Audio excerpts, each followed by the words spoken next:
Over the years, the population of Newcastle, Pennsylvania has dropped nearly in half. I was disappointed in what was going on here. A lot of changes.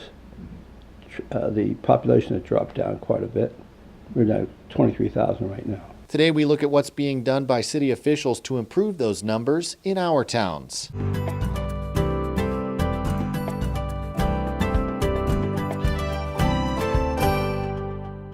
I'm Jimmy Bruce, president of Eastern Gateway Community College, and we're proud to be part of our town.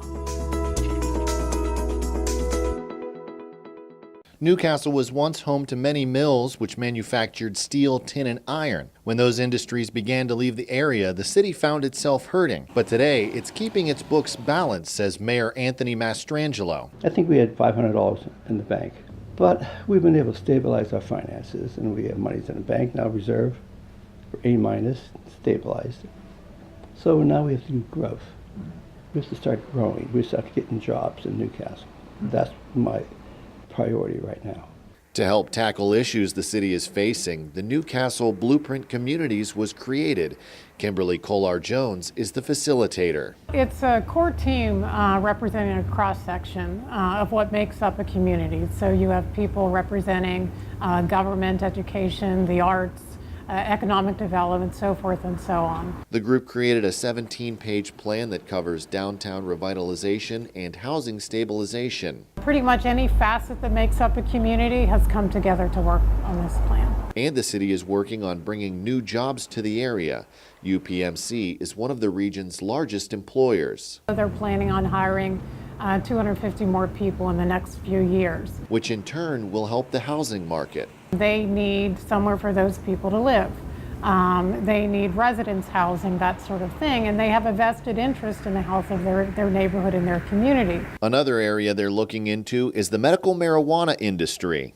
Now that's going to bring in businesses, jobs. They're talking about maybe start off with maybe 50 jobs, we could go into 100. As well as the energy industry. Mastrangelo says later this year an ethanol business will move into a 20-acre site not far from downtown. That's going to bring in 67 or 70 employees.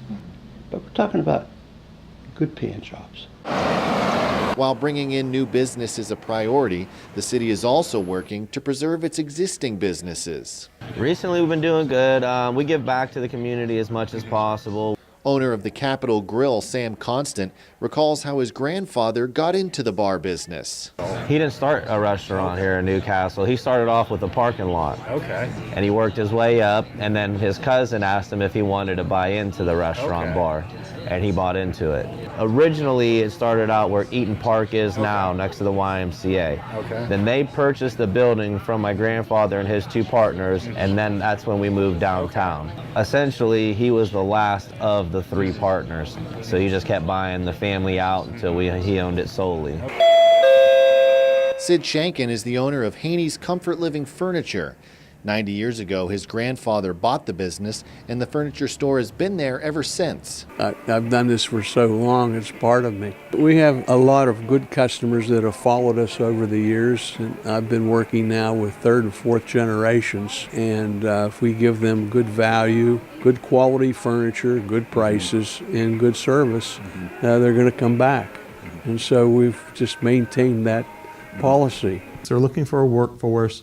They're looking for transportation assets, and they're looking for available product. When it comes to attracting new business, Alex McCoy, the CEO of the Lawrence County Regional Chamber of Commerce, says the city's location plays a major role. When it comes to transportation, within the greater Newcastle area, Lawrence County area, there's, 5 or 6 interstates and 2 major international airports. So people are able to get in and out and get to their customers wherever they may be, anywhere in the world, very easily.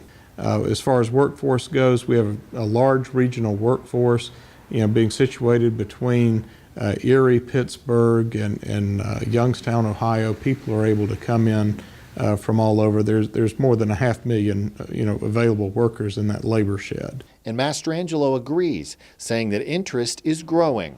I have a couple other investors that are interested, individuals who lived here before, moved away, and did fine financially. Now they want to come back and to invest. In 10 years from now, I see Newcastle being a very vibrant community. When you have a community that's been beaten down, you always have the naysayers. You just got to look above those and be patient and just keep trucking forward.